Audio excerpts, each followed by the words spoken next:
You're listening to Kids Hour on the Harbour Light. The Adventures of Sailor Sam.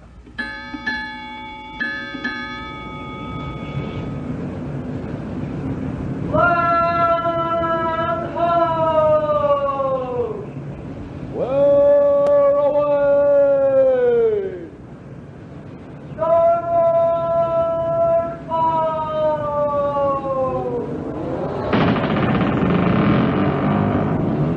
Hear the creak of the rigging. Listen to the wind whip the sails.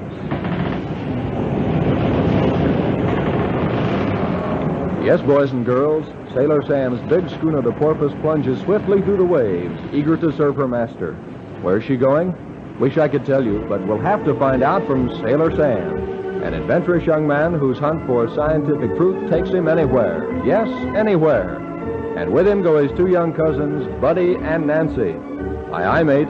It's full speed ahead now for seafaring thrills with Sailor Sam!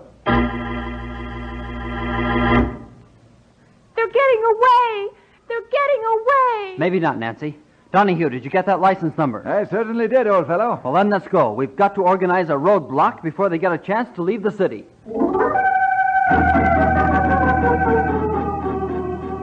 Things really began to pop last time. The mysterious couple who stole the highly trained little monkey Spook from Sam and the crew was almost caught by Buddy, Nancy, and Ole. But using a clever disguise, they fooled our friends and got away. It's important that Sam recover Spook because the monkey is extremely valuable in space research, and Sam must give the monkey to a special laboratory in France. Right now, that's where Sam, the crew, and Donahue of Scotland Yard are, in France, in a border town near the edge of Switzerland. The mysterious couple has just roared off. Let's join Sam and the crew standing by a squad car as Donahue talks to police headquarters by radio. That's right. Let us know the moment anything at all suspicious is found. Over and out. Yeah, that should do it. I hope it was in time. But they haven't had a great deal of time to get away. Oh, what a big goof I turned out to be, to let those two make such a fool of me. Now, don't take that attitude, old man. Remember how they did the same thing to me on the train. That's right, Ole. She was really disguised. She even fooled Nancy and me. And both of us have seen her lots of times before. That's right, Ole. As Donahue said, they're very, very clever. I wish I could figure out just exactly who they're taking that monkey to. There aren't too many governments far enough along in space research to use that highly trained animal. Yeah, and not at this particular time and spot, too, I think. Oh, I doubt whether they're on their way to the country that plans to use Spook. They're probably going to meet agents somewhere and hand the little fellow over to them. I doubt that they're heading toward that meeting place right now. What do you mean, Sam? Well, it seems to me that if I were them, my first thought would be to shake off anyone who was on my trail. Then, when I thought I was really safe, I'd head for the meeting place. Good thought, Sam. You're probably right. So it wouldn't do any good to try to figure out where they're going, huh? Yeah, that's right, buddy. They're probably just running around trying to get rid of us. Inspector Donahue. Inspector Donahue. No, just a moment. This may be something. Donahue here. Over. We can't seem to get a report from the main border gate. Will you investigate? Over. We're on our way. Over and out.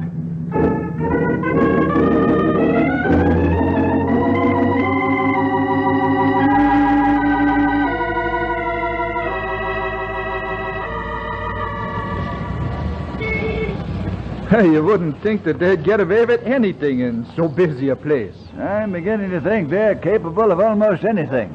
When a person is trying to keep from being caught, he will do almost anything. Fear makes as many men brave as it makes cowards. There's the guard over there. I say, you there. Did you want to speak to me? Yes, we thought there might be trouble when you didn't report to main headquarters.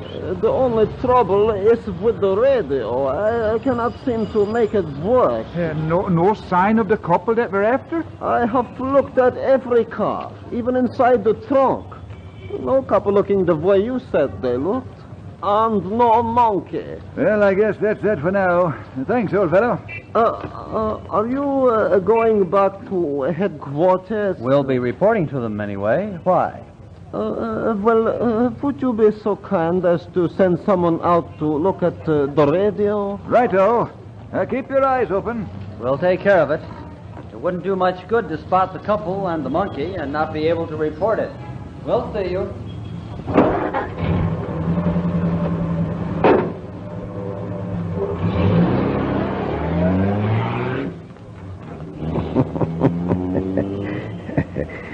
We'll see you, and... Are they gone? Yes, my dear Honor. We are getting quite good at fooling them, eh? Well, come now. We must move quickly. What of the guard tied up in bar? Someone will discover him sooner or later. Right now, we must get over the border and away.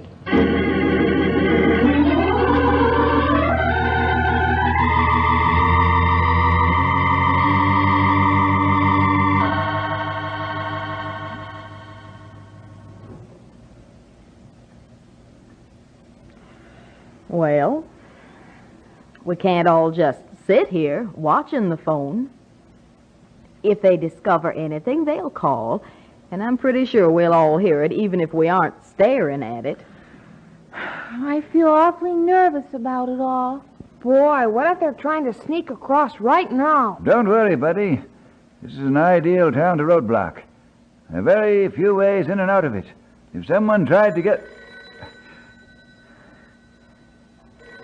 Well, who's going to answer it? I'll get it. Somebody better answer it. Go ahead, Sam. Hello? Yes, this is Sam Stone. Oh, yes, Commissioner. They what? Why, they must have been there when we were. He was? What is it, Skipper? Well, thanks very much, Commissioner. No, I guess there isn't any more need of it. Thanks for your help. You look sick, Sam. I feel sick. What is it, old fellow? Well, I guess we've all been fooled by them now. What do you mean? You remember that guard at the main border gate? Yeah? Well, the real guard was tied up in back. That was Carl that we talked to. Oh, no. So, there we are. They've escaped into Switzerland. And it's spook? Every time. We're so close. I find myself almost wishing, along with Buddy, that we had God's sight. I thought you didn't believe in God. Oh, I'm not that bad, Nancy. Just don't believe the same things about him that you do. Anyway, that has nothing to do with this situation. Mr. Donahue, how do you know that what you believe about him is right? Well, let's just say that I'm a little older than you, eh? I've had a chance to see a little more of God than you have, and so I have some different ideas. Sounds to me like you've been thinking since the last time we talked about this. You getting your arguments all set? I have been thinking a bit, yes. And what did you figure out? Well, I've just gotten a clearer picture in my own mind of what I think of God. And where did you get your picture, Mr. Donahue? Where did I get it? Why, from what I've seen and known. Do you think that's a good place to find out about what God is really like? What do you mean? Well, let me give you an example. If I was to tell you that bullets never kill anybody, what would you say? I'd say that you were wrong. Yeah, but what if I never saw a bullet kill somebody?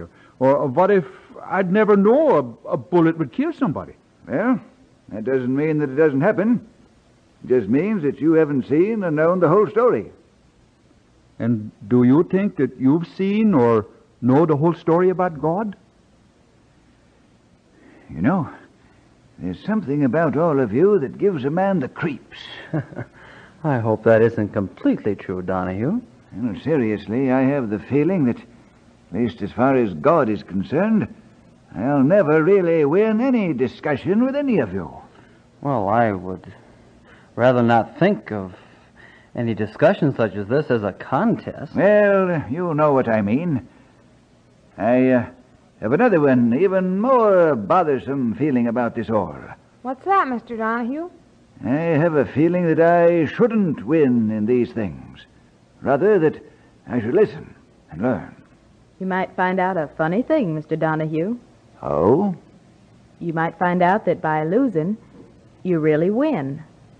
More than you ever thought of winning.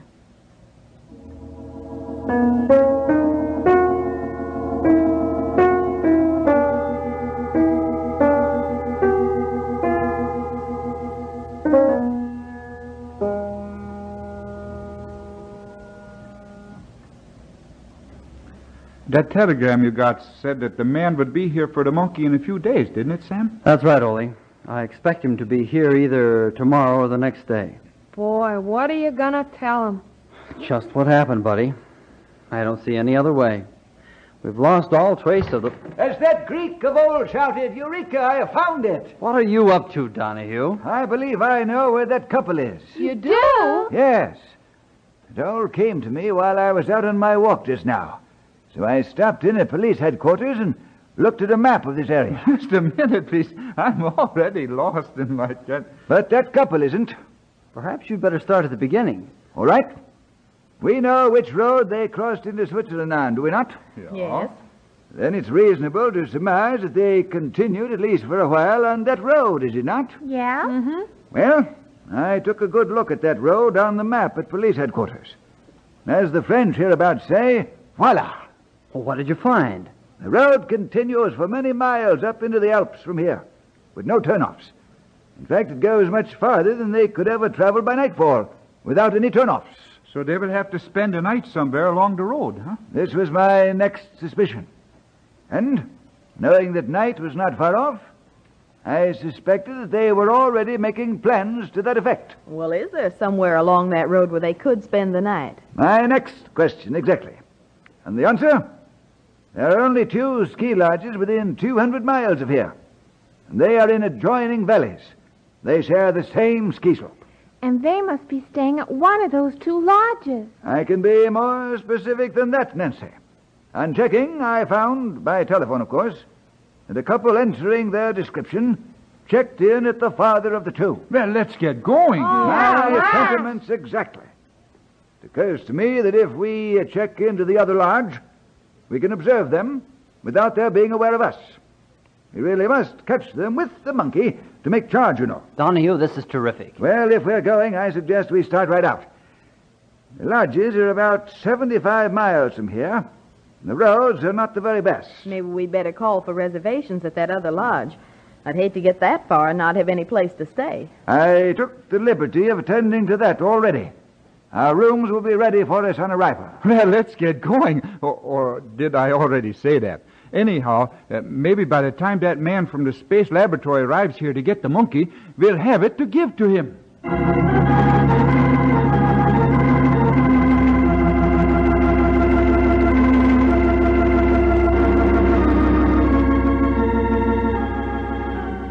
Well, it looks as though that mysterious couple has not seen the last of our friends.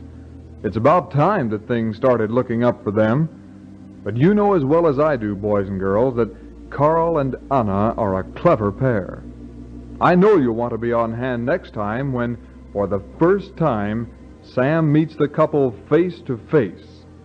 That's in the next exciting adventure with Sailor Sam!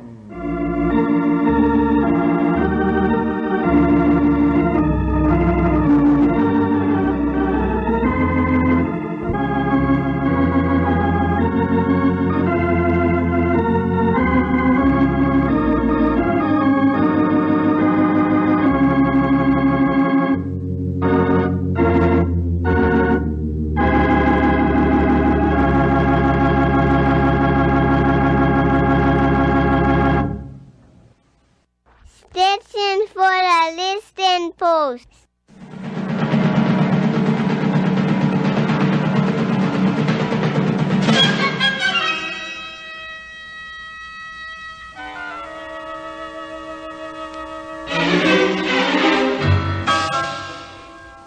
Hey, this old post. What's that? You're gonna dent my bark. Say, the thing talks. Well, sure. I'm the listening post. The listening post? Yep. For years and years I've stood in this spot. I've seen much. I've heard much. And in my old wooden heart are stories. Hi, boys and girls. We're reading Danger in the Pines. It's written by Ruth Knowlton Moore and published by Herald Press. Gail and Jeff are up in the tree, and they're there because the fierce pack of wild dogs chased them there. It was just after the two of them had figured out from footprints that Grandpa Soy had found the retarded girl, but that then the pack of dogs had come up to them. Gail and Jeff don't have any idea what happened to Grandpa Soy and the girl. They had just run to the tree.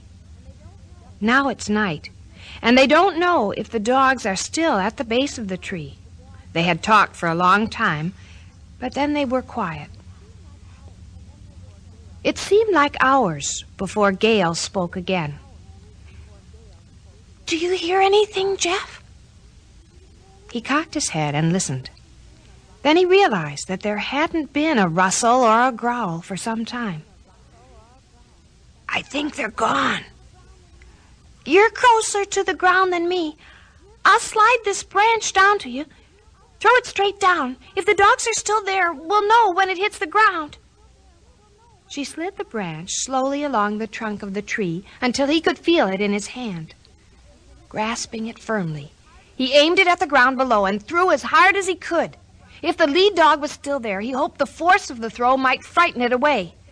Jeff's heart pounded in his chest as he heard the branch strike the ground below and snap in two. He listened for sounds of growling and movement below the tree. But all was quiet. "They're gone! I'll climb down and you can follow. Stay close to the trunk. Go slowly." It was so dark in the tree that Jeff had to feel with his feet for the bough below. When they were solidly planted on it, he cautiously stretched down for the next one. When his exploring feet felt no other branches below him, he knew that he had reached the lowest bough on the tree, and the ground wasn't far away. Gail was right behind him, and for a breathless minute they paused to listen for movement in the bushes. But the silence remained. "We'll swing down easy-like. When we reach the ground, we'll make our way out to the road and head for the shanty." They dropped their sticks so that they could use both hands on the limb and swung noiselessly to the ground.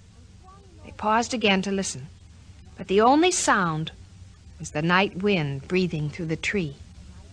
After finding their sticks, Gail moved forward quickly, and Jeff followed her out of the woods.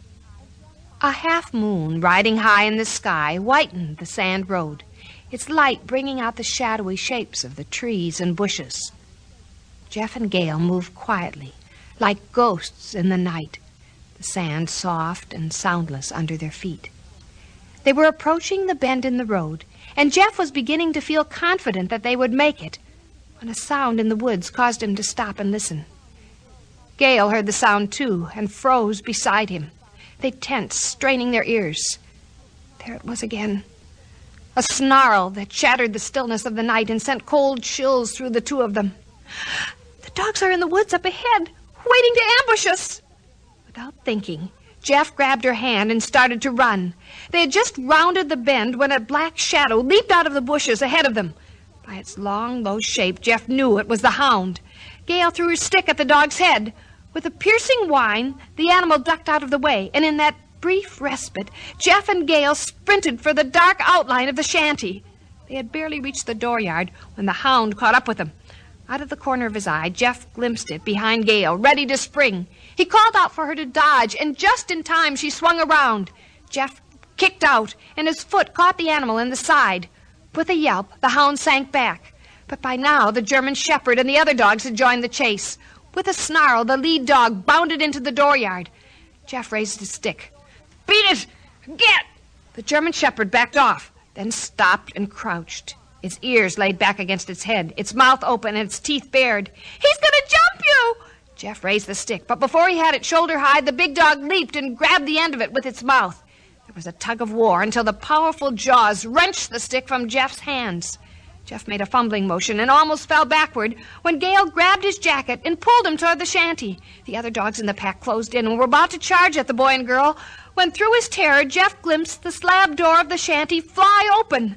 A fiery brand sailed over their heads and fell into the snarling mass. Taken by surprise, the dogs whirled and fled. Yelping and howling, they ran into the woods across the road, leaving Jeff and Gale staring with wonder at the dark figure framed in the doorway. And this is Chapter 9. Gale caught her breath as she stared at the dark figure. But before she could say anything, strong hands pulled both her and Jeff inside the shanty. A moment later, the door was slammed shut and bolted. The action was none too soon, for with a quick glance behind him, Jeff had spied the dark shape slinking out of the woods and crossing the road.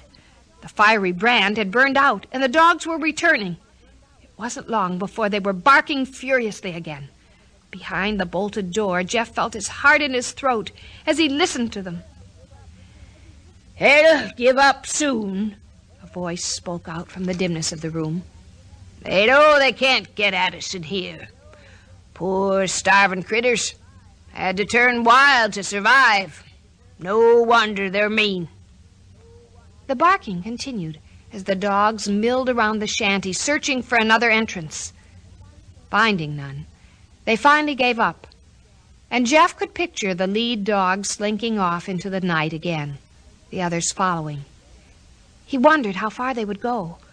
Would they hang around in the woods near the shanty until morning? But at that moment, it didn't matter. He and Gale were safe in the shanty, thanks to the shadowy figure who stood with them, listening by the door. When all was quiet outside, Gale turned. "Oh, Grandpa Soy, am I glad to see you!" She threw her arms around the lean, wiry man who hugged her in return, and then led them to a stone hearth at the far side of the room. In front of a small fire was an old couch where a girl, clutching a little wood carving, was sleeping peacefully. She was about 8 or 9 years old, Jeff guessed, and looked like a small blonde cherub curled up on the couch. Grandpa Soy smiled down at the sleeping child. "Name's Jennifer Hanson, but I've been calling her Jenny." Is she the missing child you found?" The old man nodded and gestured to the worn carpet that was pulled close to the hearth. They eagerly flopped down onto it and held out their cold hands to the warm glow. Grandpa Soy limped over to a pile of wood stacked on the hearth stones and put some more sticks onto the fire. Then he eased himself into an old upholstered armchair with the stuffing coming out of it and propped the leg he favored on an old wooden packing crate. He had taken off his boot, and Jeff could see, even under the bandage of rags, that the foot was badly swollen. "What happened, Grandpa?" "Oh, it's a long story, Gale. First off, suppose you tell me how you and this young man happened to be traipsing through the woods this time of night." "Oh, whoops, I forgot. This here's Jeff Dawson, Grandpa. And Jeff, this is my Grandpa Soy." The tracker held out a brown, leathery hand to Jeff, then eased back in his chair again to listen to what his granddaughter had to say. Gale told how she had tracked Jeff to the swamp near Grandpa Soy's bog. Jeff was glad that she left out the part about how she had to rescue him from the quickmud. She went on to tell about Sergeant Brower's visit the day before, how worried they'd all been, and how she and Jeff had tracked Grandpa Soy to the place on the road where they had found his walkie-talkie. The fire blazed up, and while she talked, Jeff studied the tracker, who had his head bent toward his granddaughter, listening intently to what she had to say. He was dressed in khaki trousers and a coarse woven shirt. His face, browned by wind and sun, was youthful-looking, even though it was framed with short, bristly white hair around the temples and chin. He had bright, alert eyes like Gale's, and even though he must be in his 60s, Jeff guessed, his body was lean and muscular. When Gale finished, Grandpa Soy looked at them both and said, "From what you told, Gale, I guess you can pretty well piece together what happened to me. Anyway, here goes." And he launched into his own story. On Saturday morning, Jenny and her family were picnicking just inside the state forest when Jenny wandered off. The park rangers had tracked her east to the Wading River and lost her in the woods. That's when they asked Sergeant Brower and me to help them. Grandpa Soy settled himself more comfortably in his chair and went on. "Well, Sergeant Brower met me at my bog early Saturday afternoon, and we started out from there on foot. Me taking the sand road south of my bog, and Sergeant Brower taking another sand road nearby. Every now and then we'd keep in touch by walkie-talkies. Jenny's tracks were hard to find because a retarded person's unpredictable and wanders here and yonder wherever his fancy takes him. But late in the afternoon, I did pick up her trail in the woods a short distance from the road I was following. Tracked her prints to a little clearing in a grove of oaks and pines and found her asleep in the weeds. I radioed to Sergeant Brower and told him I'd found Jenny, and he radioed back that he'd return to the barracks and call the park warden. I guess the warden was mightily relieved to be able to call off the search so that his men could fight that brush fire in the plains. I wonder if they got it out." By the radio report this morning, it's still burning. Daddy's out there with the Rangers helping to fight it. Go on, Grandpa. What happened after you found Jenny?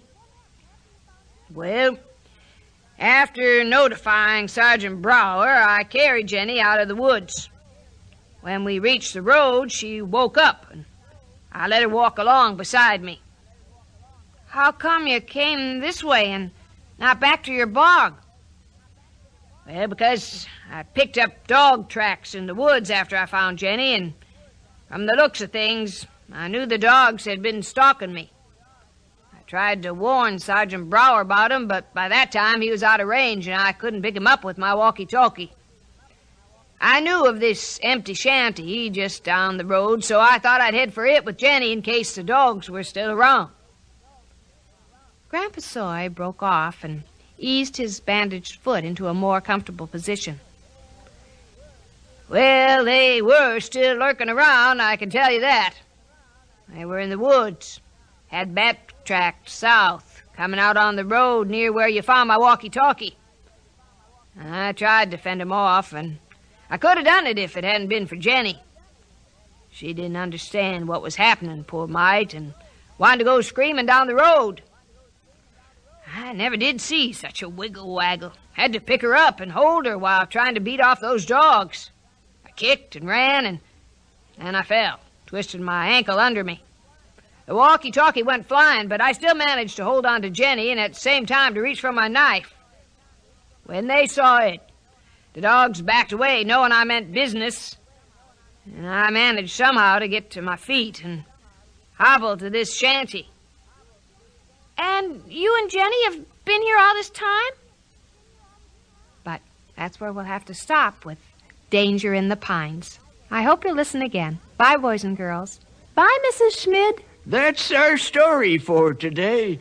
Listen again next time when Flo Schmid comes your way with another story from the Listening Post. Captain's Kids is next.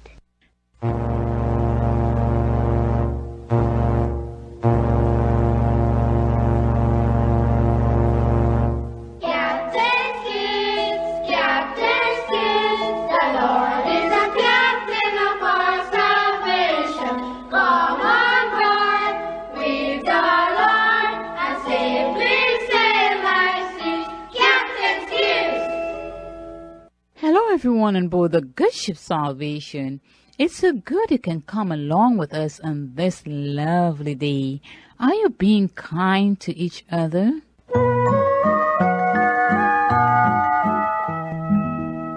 When one of my friends comes over to play with some of my toys that I have every day, should I shake my head and say, "No, these are mine"?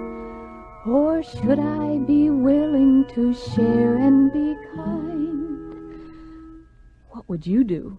I'd shake my head and say no. These are mine. You would? Uh-huh. Well, now, what if you were at a friend's house and that friend said the same thing to you? Oh. I will be kind in all I do, just as Jesus wants me to. It makes me so happy and others too, when I am kind in all I do. When playing time's through at the end of the day, and toys must be picked up and all put away, should I say, I'm tired, let someone else do it? Or should I be cheerful and say, let's get to it? What would you do? Well, I do get tired sometimes. And do you think your mommy gets tired picking up after you? Well, maybe. I will be helpful in all I do, just as Jesus wants me to. It makes me so happy and others too, when I am helpful in all I do. When Mother has given me work to be done, and I'm in the middle of something that's fun, will I keep on playing and make Mother scold? Or will I obey the first time I am told?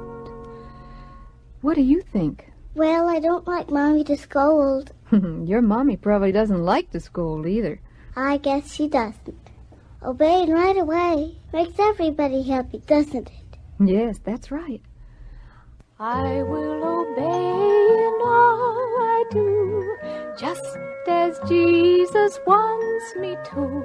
It makes me so happy and others too, when I obey in all I do.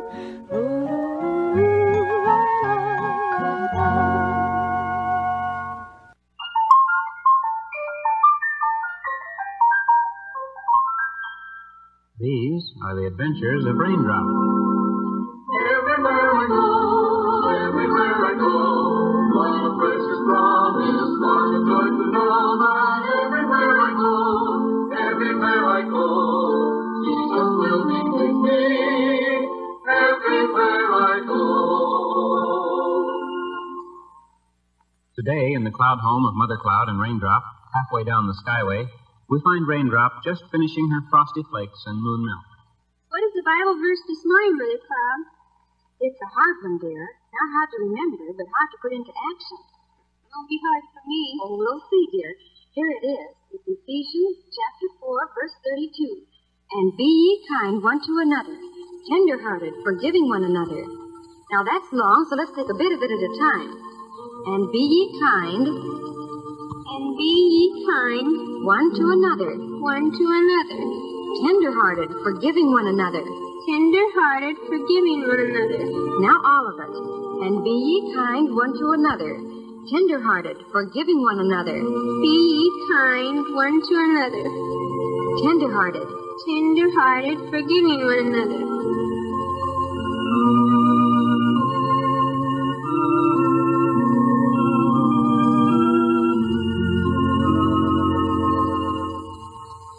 And now I want you to come along with me.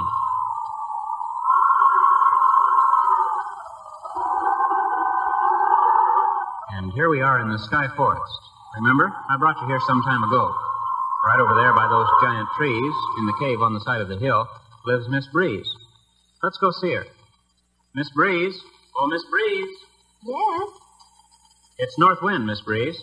Oh, how nice. Come in, North Wind. Thank you, Miss Breeze. And how have you been? Oh, just breezy, thank you. And you?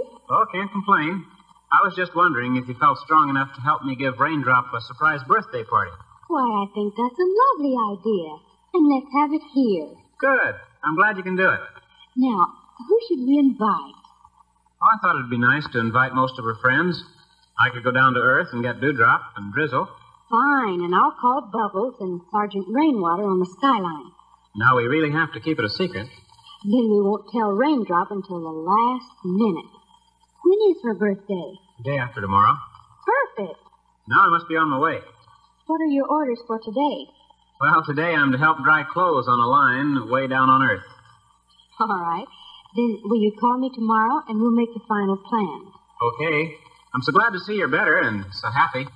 It's because I have something real good in my heart, North Wind.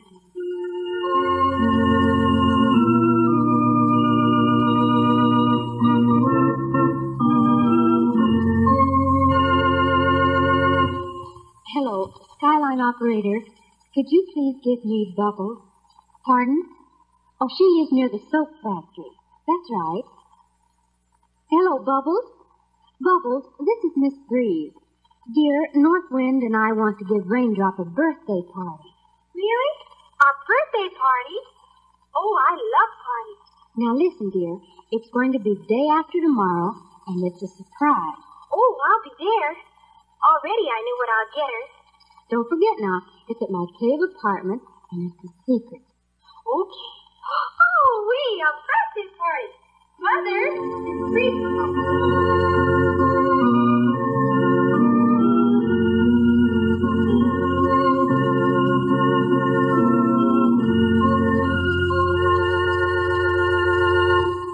Well, I wish something exciting would happen. No sooner said than done, Dewdrop. How would you like to go to a birthday party day after tomorrow? Would I? Where? And who for? It's for Raindrop, and we're going to have it at Miss Breeze's cave apartment. Good. I'll ask my mother. And tell her I'll come and get you and bring you back. Okay. I'll be right back.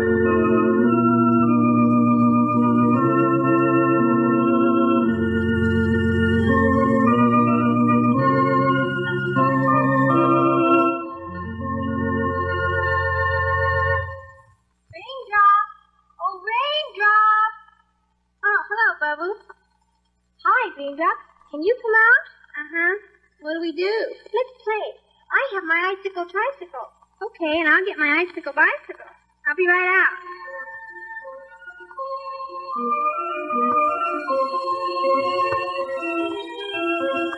This is so much fun, Raindrop. Uh-huh. But let's start, okay? Okay. Oh, I'm so excited, Raindrop. I've got a new dress. A new dress? What color? It's red. How come you have a new dress? Oh, because I'm going to a party tomorrow. A what? Oh, nothing. I heard you. You said you're going to a party. Where? Oh, just forget it, Raindrop. No, I want to know. Well, it's over at Miss Breeze's house. Well, I'm not going to a party. I didn't mean to tell you, Raindrop. Well, who's going to the party? Well, Sergeant Rainwater and Drizzle and Dewdrop and me and Miss Breeze and Northwind, I think. And I think you're invited, too. Who invited you? Miss Breeze invited me. When? Yesterday. Well, then I'm not invited because she didn't call me. I don't want to play with you anymore. I'm going home. Mother Cloud, everyone's invited to the party except me. What party, dear? Party Miss Breeze is having at her house. Bubbles and Sergeant Rainwater, Dewdrop and Drizzle and Northwind and everybody except me. Well, honey, calm down, dear. Are you sure? Yes, Bubbles told me, and she has a new dress for the party and everything. Now, dear. I don't care. Is there some reason that you have to be invited to every party the Sky People have? Yes. I don't think so, dear. You're just hurt because they didn't invite you. You have to be big. Don't let little things like this get you down. But, Mother Cloud, everyone at the party tomorrow and not me? You and I can do something special tomorrow. How's that? What? Oh, I think we could gather some airy berries and make some sunbuns, and then take a trip on the Rainbow Special.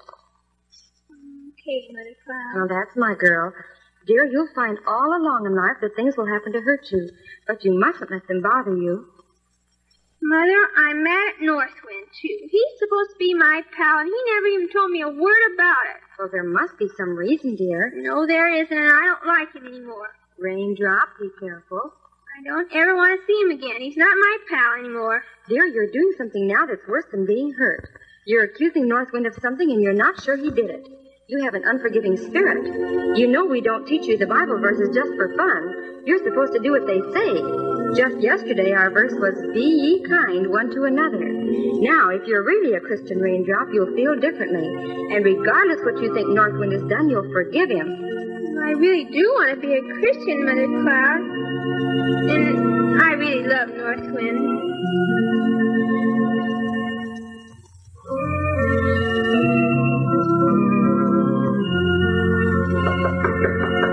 Wonder who that is. North Wind, would you open the door, please? Hi, Sergeant Rainwater. Welcome to the party. Sorry I was late, but I had to check up on sleet and hailstone. They were causing some trouble in the skyway. Is everybody here? Hello, Sergeant. Yes, everyone except Raindrop. When did you tell Raindrop to come, North Wind? Oh, was I supposed to tell her? I thought you were. Ooh, that's awful. I thought you were going to. Well, Miss Breeze, yesterday I told Raindrop about the party. I'm sorry. You did? Well, then you told her she was invited, didn't you? I tried to, but she wouldn't believe me because you hadn't invited her. She got real mad and went home. Poor thing. We have to call her on the skyline right away. Poor Raindrop.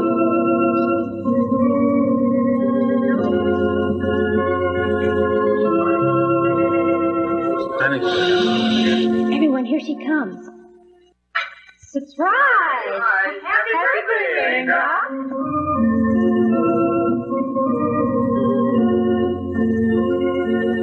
Well, Raindrop, I'm so sorry you thought you couldn't come. The whole party is for you, honey. Oh, thank you, Miss Breeze. You see, North Wind thought I was going to invite you, and I thought he was going to do it. Oh, well, that's okay, Miss Breeze. I got awful mad and hurt, but Mother Cloud helped me. Still pals, Raindrop? Of course, North Wind. You know I wouldn't have let anything like that happen for the world. I know it. Sometimes things just get mixed up. And when they do, my mom says we ought to be kind one to another, tender-hearted, forgiving one another. Now, on with the party. There's presents and games and snow cones. Isn't that wonderful? Thank you, everybody. Happy birthday, Raindrop. Everywhere I go, what a precious promise, what a joy to know that everywhere I go, Jesus will be with me. Everywhere I go. Raindrop was not being kind to Whirlwind and didn't want to forgive him. Are you sometimes like Raindrop, letting little things make you feel down? You don't want to be kind? We have a kind God, and He wants us to be kind. He is also tender-hearted and doesn't want anyone to be punished for their sins. He sent His only begotten Son into the world to give His life so that we can be forgiven of our sins. You should ask Him to forgive you of your sins and trust Him for your salvation.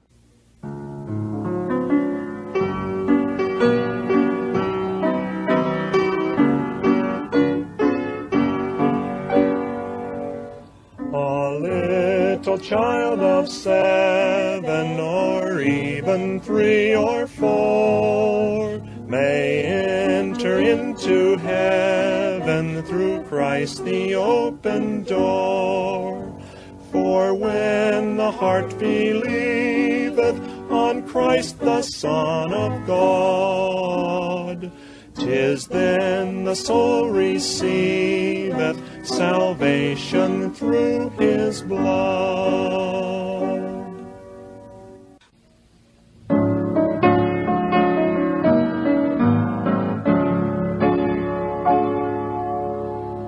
Oh, won't you come to Jesus while you're young, while you're young?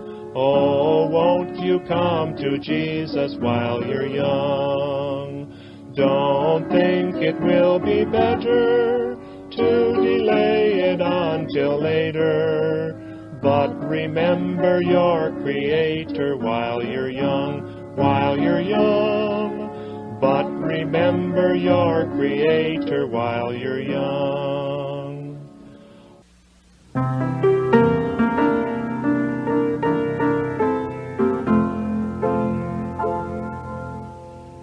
Even a child is known by his doings, whether his work be pure and whether it be right.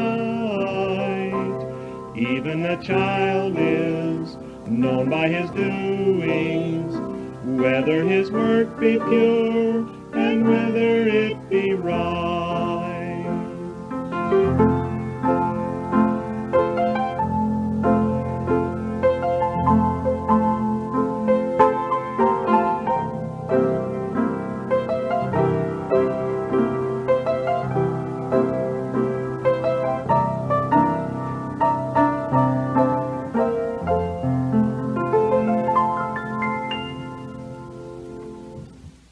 The Rose of Kindness.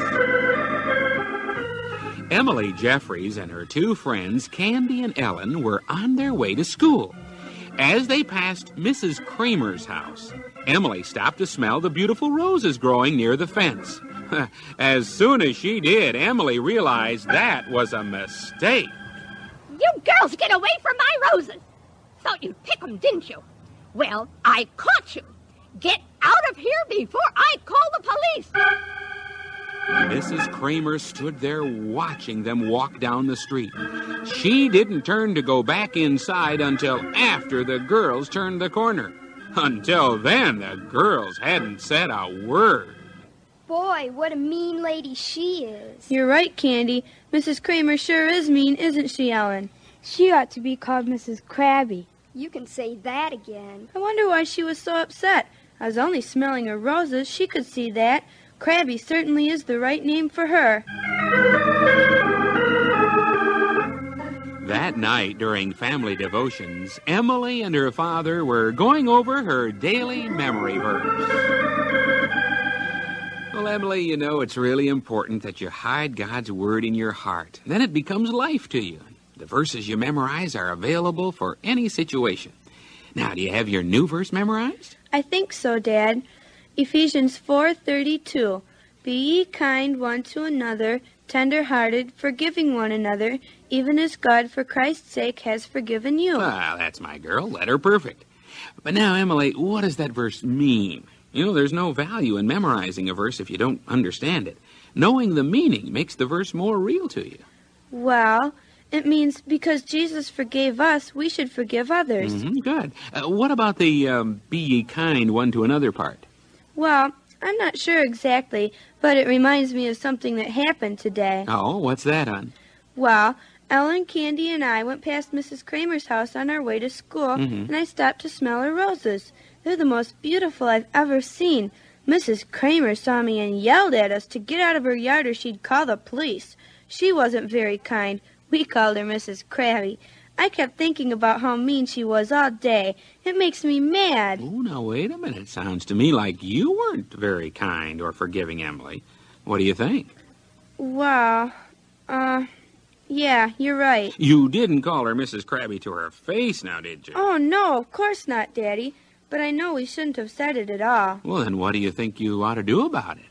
I'll ask Jesus to forgive me. And I'm going to ask Jesus to give me an opportunity to show kindness to her. Good.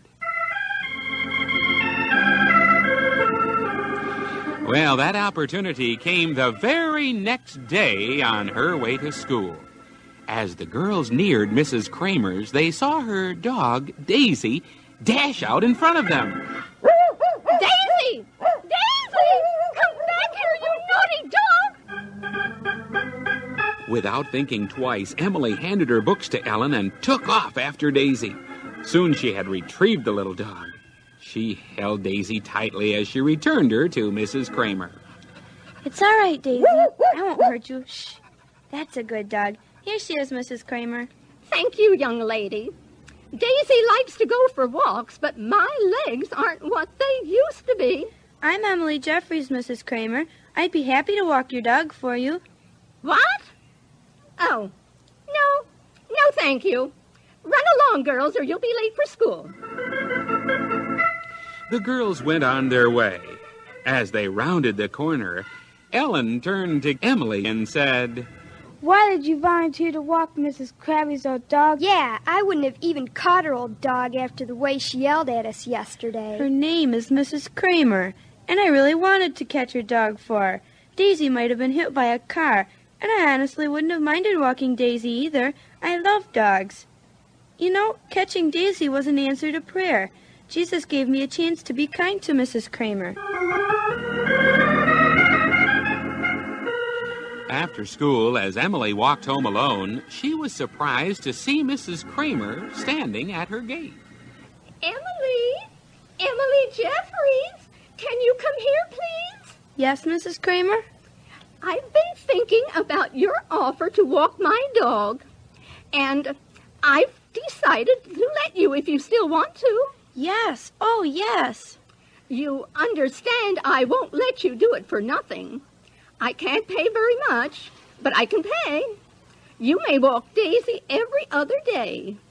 What do you consider a fair price, Emily? Oh, I'll walk your dog every day for nothing. Oh, no. I may be getting up in years, but I'm no charity case. You must be paid.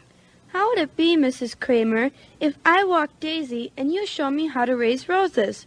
My mom's roses are small and nowhere near as beautiful as yours. I am sure I could learn a lot from you. Well, I like that a lot. Emily, I'm confident I'll get the better part of the bargain, though. I love to talk about my roses.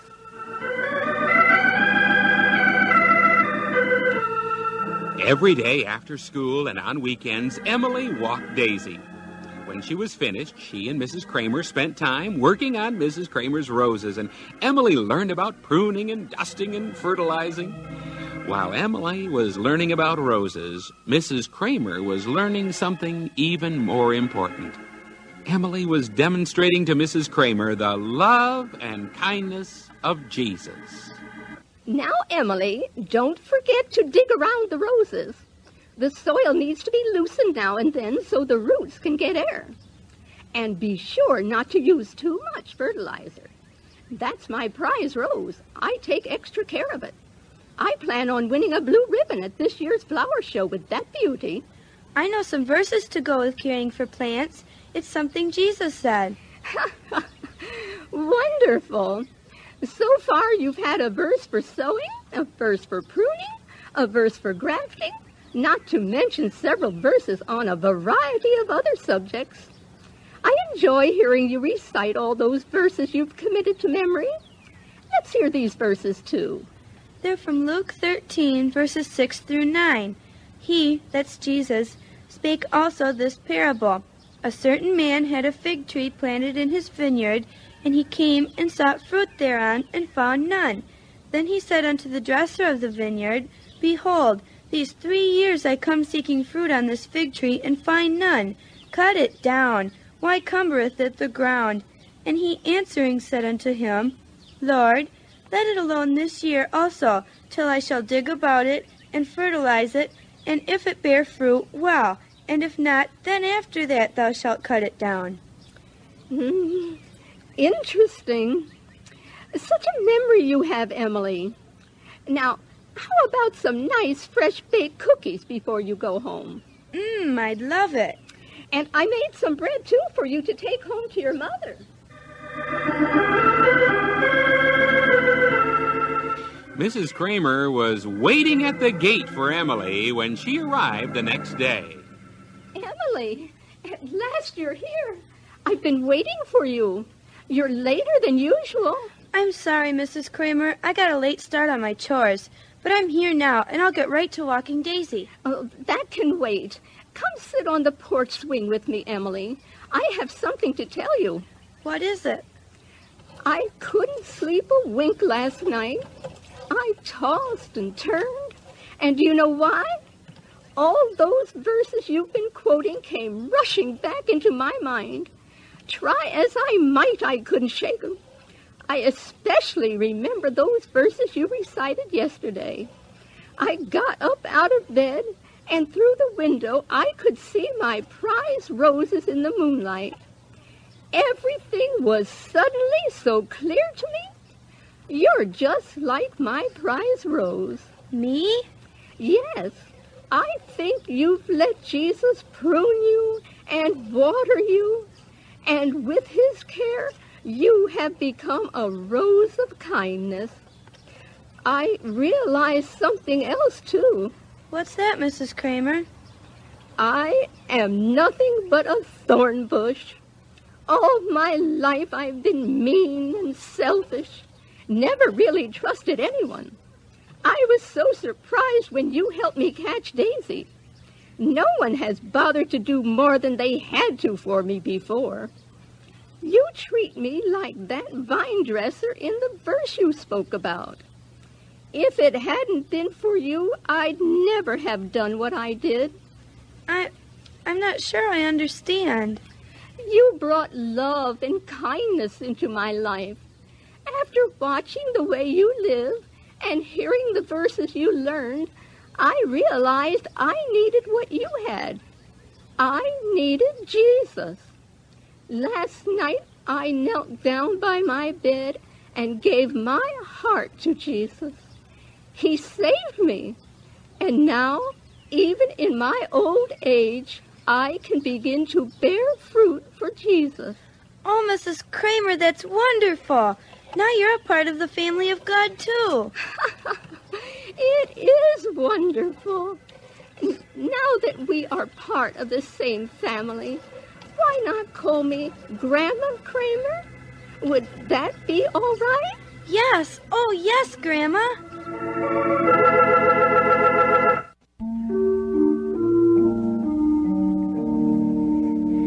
Be kind to one another. Be kind in all you do. Tender-hearted and forgiving, as God has told us to. Be kind to one another in all you say and do. Tender-hearted and forgiving, as God has forgiven you. Yes, the Lord Jesus Christ can help you to be kind to one another, forgiving one another. The Lord Jesus Christ didn't think it hard to forgive us. We were outcast, doing our own thing, going our own way, born in sin. But the Lord Jesus Christ died that we might be forgiven. Would you be kind today? First of all, can you say you belong to the Lord Jesus Christ? Well, I do hope so. This is your teacher Francine saying, see you next time with all the Captain's kids. Goodbye. Captain!